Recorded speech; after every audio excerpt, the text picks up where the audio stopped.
Quand Sony a annoncé qu'à partir de 2028, les nouveaux jeux PlayStation ne sortiraient plus sur disque, Internet s'est immédiatement embrasé. Pour certains, c'est une évolution logique. Aujourd'hui, la majorité des joueurs achètent déjà leurs jeux en téléchargement. Pour d'autres, c'est le début de la fin du jeu physique, du marché de l'occasion et même de la notion de propriété dans le jeu vidéo. En préparant cette vidéo, je me suis rendu compte de quelque chose. Cette histoire ne parle pas forcément vraiment des disques. Le disque n'est que la conséquence visible d'un changement qui a commencé il y a près de 20 ans. Un changement qui touche notre façon d'acheter les jeux, la manière dont les éditeurs gagnent de l'argent et la conservation des œuvres par rapport à notre rapport aux jeux vidéo. Alors aujourd'hui, on va essayer de comprendre pourquoi Sony prend cette décision, ce que l'entreprise a à y gagner et surtout ce que cela pourrait changer pour les joueurs dans les années à venir.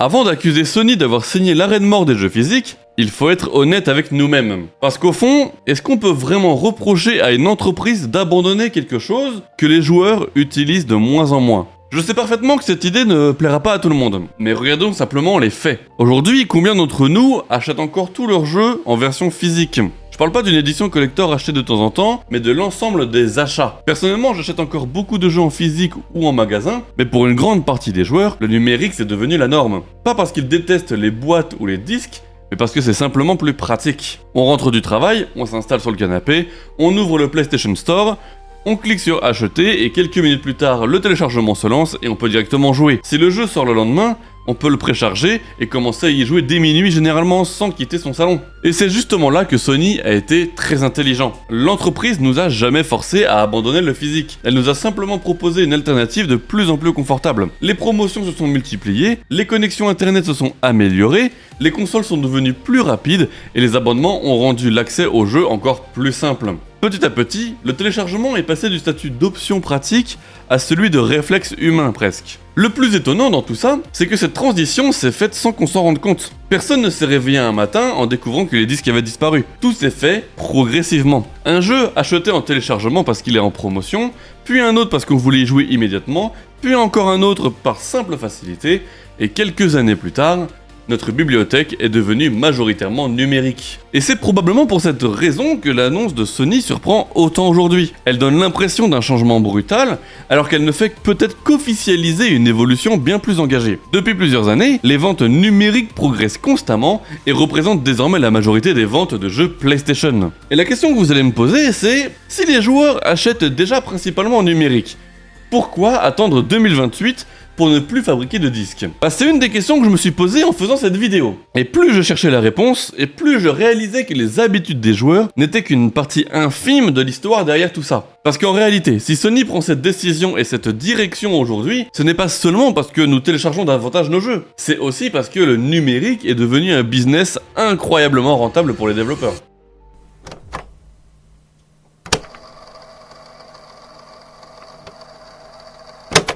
À ce stade, on pourrait presque résumer la situation de manière très simple. Les joueurs téléchargent de plus en plus leurs jeux, les ventes physiques diminuent progressivement, et Sony décide donc d'arrêter les disques, c'est plutôt logique. Mais en réalité, pas tout à fait. Parce qu'il y a une question que très peu de personnes se posent. Pourquoi Sony cherche autant à pousser le numérique ? Est-ce uniquement parce que c'est plus pratique pour les joueurs, ou est-ce parce qu'il y a une autre raison, avec une raison beaucoup plus terre-à-terre ?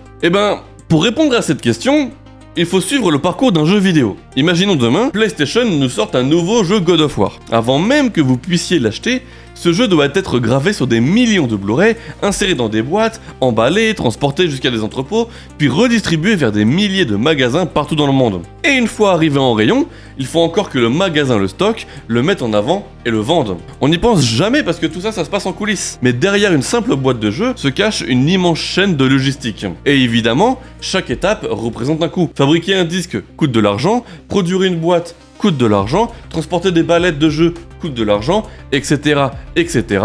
Et au bout de cette chaîne, chacun prend sa part. Le fabricant, le distributeur, le transporteur et le revendeur. Maintenant, prenons exactement le même jeu God of War, mais cette fois en version numérique. Il n'y a plus de disques à fabriquer, plus de boîtiers, plus Plus de camions, plus d'entrepôts, le jeu est simplement mis en ligne sur le PlayStation Store et téléchargé directement sur votre console. Bien sûr, le numérique ce n'est pas gratuit. Il faut des serveurs, il faut des infrastructures, il faut des équipes techniques et des systèmes capables de gérer des millions de téléchargements simultanés. Mais malgré tout, les coûts restent largement inférieurs à ceux d'une distribution physique à l'échelle mondiale. Et c'est là qu'on comprend pourquoi Sony pousse autant à aller vers cette transition. Chaque fois qu'un joueur achète un jeu directement sur le PlayStation Store, une partie importante des coûts liés au support physique disparaît. Pour Sony, cela signifie une marge plus élevée sur chaque vente. Ce n'est d'ailleurs pas un hasard si dans les rapports financiers, les constructeurs mettent de plus en plus en avant les revenus issus des ventes numériques et des services. C'est aujourd'hui l'un des secteurs les plus rentables de leurs activités. Mais encore une fois, je me suis rendu compte de quelque chose d'autre en préparant cette vidéo. Le véritable intérêt du numérique ne se trouve pas dans les économies réalisées dans la fabrication des disques. Il se trouve également et principalement dans le contrôle. Aujourd'hui, lorsqu'un jeu sort en version physique, Sony ne décide pas réellement du prix auquel vous allez l'acheter. Le prix conseillé est le même partout, mais quelques jours après la sortie, les enseignes commencent à se faire concurrence. Certaines enseignes proposent une remise,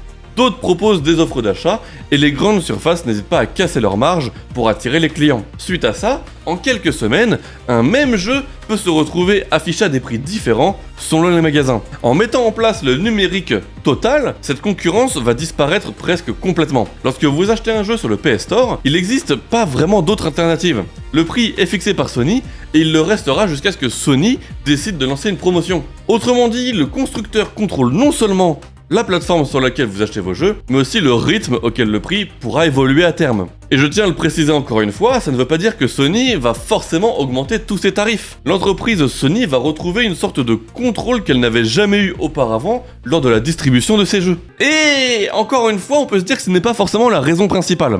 Il y a un détail qui revenait constamment pendant mes recherches sur ce sujet-là et qui explique peut-être à lui seul pourquoi l'industrie cherche depuis des années à faire disparaître le support physique. Et c'est extrêmement simple, le marché de l'occasion. Prenons une situation que la plupart d'entre nous avons déjà vécue. Vous achetez un jeu physique en boîte à 80 balles le jour de sa sortie. Vous le terminez en 2 semaines et après vous décidez de le revendre. Quelqu'un d'autre l'achète d'occasion, il joue à son tour et puis peut-être le revend quelques mois plus tard. Et ainsi de suite. Et au final, un seul exemplaire de jeu aura servi à plusieurs joueurs d'y jouer. Du point de vue du joueur, c'est un système extrêmement avantageux. Il permet de récupérer une partie de son argent et de financer plus facilement son prochain achat. Mais du point de vue de Sony, c'est une toute autre histoire. Peu importe le nombre de propriétaires successifs sur un seul jeu physique, Sony a touché l'argent qu'une seule fois. Tandis qu'avec un jeu totalement numérique, ce fonctionnement disparaît presque totalement. Chaque joueur doit acheter sa propre licence, il n'y a plus de revente, plus d'échanges, et dans la grande majorité des cas, plus du tout de marché de l'occasion. Et c'est sans doute à ce moment-là que j'ai compris que toute cette histoire dépassait largement la simple disparition d'un disque. Parce qu'au fond, Sony ne cherche pas forcément à vendre des jeux autrement, peut-être qu'il cherche simplement à transformer la manière dont un jeu circule entre les joueurs. Et à cause de ça, les conséquences sont bien plus importantes qu'on ne l'imagine. C'est justement ce qu'on va voir maintenant, parce que le vrai débat ne concerne pas le plastique d'un Blu-ray, il concerne une question beaucoup plus fondamentale. Quand on achètera un jeu en 2028, est-ce qu'on le possédera encore vraiment ?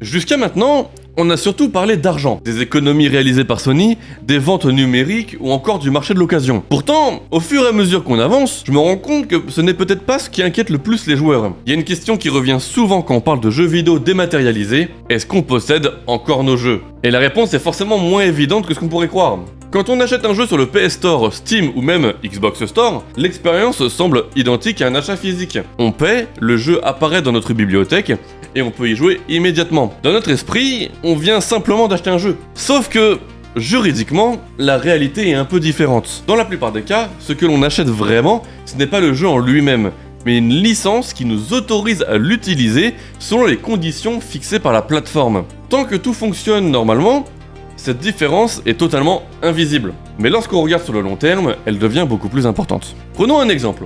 Aujourd'hui encore, il est possible de ressortir une vieille PlayStation 2, d'insérer un disque de Shadows of Colossus ou Gran Turismo 4 et d'y jouer immédiatement. Il suffit que la console fonctionne et que le disque soit en bon état. Avec un jeu exclusivement numérique, la situation est totalement différente. Le jeu dépend d'un compte d'une plateforme et parfois même de serveurs ou de systèmes d'authentification. En fait, ça ne veut pas dire que du jour au lendemain va supprimer définitivement tous vos jeux. C'est souvent un peu exagéré comme idée. Par contre, ça signifie qu'à mesure que le jeu vidéo devient numérique, sa conservation dépend de plus en plus des entreprises qui l'exploitent.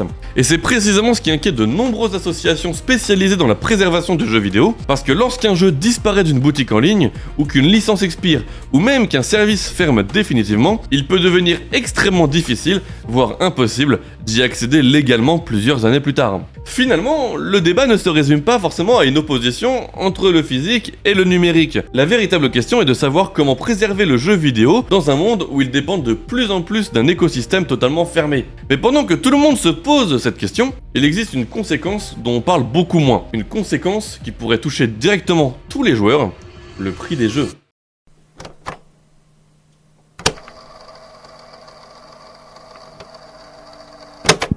À première vue, on pourrait se dire que tout ça n'a pas vraiment d'importance. Après tout, si vous achetez tous vos jeux en téléchargement, qu'est-ce que pour vous ça change que tous les disques disparaissent? Eh ben en réalité, beaucoup plus de choses qu'on ne l'imagine. La première conséquence touchera le marché de l'occasion. Pendant des décennies, acheter un jeu physique signifiait aussi pouvoir le revendre une fois terminé, ou même l'échanger avec un ami, et même l'acheter moins cher en seconde main. C'était un système très avantageux pour les joueurs qui permettait de réduire considérablement le coût de cette passion. Mais avec un catalogue entièrement numérique, cette possibilité disparaît presque totalement. Une fois acheté, le jeu reste lié à votre compte, vous ne pouvez plus le revendre, ni le prêter, ni le céder à quelqu'un d'autre. Chaque joueur doit avoir sa propre licence. Dans un modèle entièrement numérique, les promotions existeront toujours, mais elles dépendront principalement de la plateforme qui distribue le jeu. Ça ne signifie pas forcément que les prix vont tout le temps augmenter, mais les joueurs vont disposer de moins en moins d'alternatives pour économiser. Et il faut penser également aux collectionneurs. Pour beaucoup de joueurs, un jeu vidéo n'est pas forcément qu'un seul logiciel. C'est un objet, une jaquette, un steelbook, une édition collector même, ou simplement un souvenir que l'on garde sur une étagère pendant des années. Si le numérique devient la seule option, cette dimension risque progressivement de disparaître.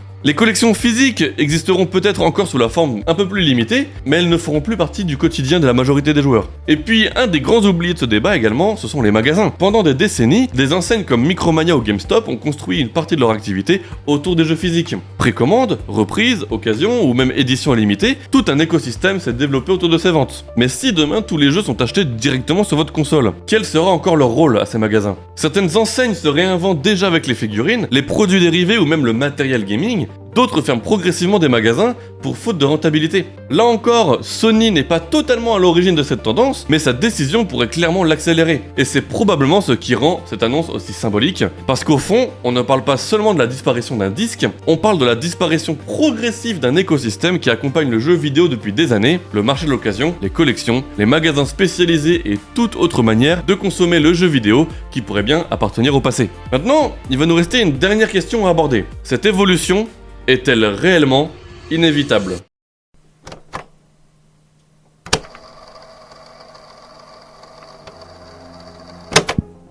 Honnêtement, il est difficile d'imaginer un véritable retour en arrière. L'industrie du jeu vidéo semble suivre une évolution déjà observée dans d'autres médias. Si vous prenez l'exemple de la musique est passée de CD à des plateformes de streaming comme Spotify. Les films également ont fait le même chemin, ils ont progressé de DVD et Blu-ray à des sites de streaming comme Netflix, Prime, etc.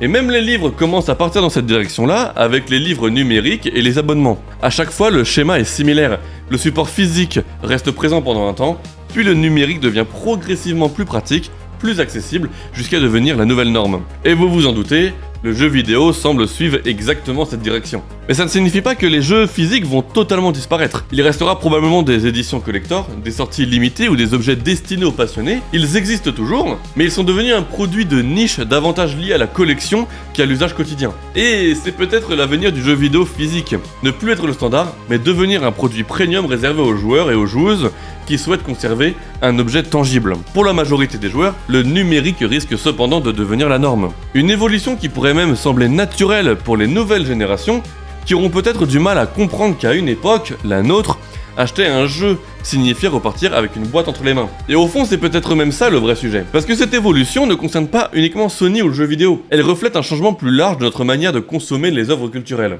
Petit à petit, l'humain est passé d'une logique de possession à une logique d'accès. On n'achète plus forcément sa musique, ses films ou ses séries, on y accède à travers des plateformes. Et demain, les jeux vidéo suivront forcément le même chemin. Et là on se pose la question, est-ce que c'est une bonne chose? Et je pense personnellement qu'il n'y a pas de réponse universelle à cette question. Le numérique apporte un confort évident, acheter un jeu en quelques secondes, le télécharger et profiter directement du jeu, ça a un réel avantage.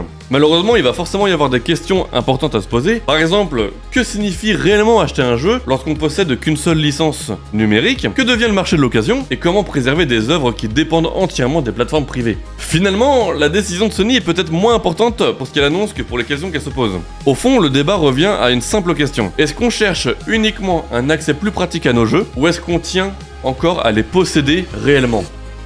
Dites-moi ce que vous en pensez en commentaire. Est-ce que vous êtes encore aux jeux physiques ou alors est-ce que vous êtes passé totalement au numérique? Si cette vidéo vous a permis de mieux comprendre la décision de Sony et les enjeux derrière cette évolution, n'hésitez pas à lâcher un petit like et à vous abonner, ça aide énormément la chaîne et ça permet de continuer à produire ce genre de type de contenu. Merci beaucoup d'avoir regardé jusqu'au bout. Petit mot de la fin, une chose est certaine, le jeu vidéo est en train de vivre un tournant majeur. Peut-être que dans quelques années, cette période sera considérée comme le début de la fin du support physique, ou peut-être que les joueurs réussiront à lui faire garder une place dans leur cœur, mais un peu plus limitée qu'avant. Mais une chose est sûre, le débat est loin d'être terminé.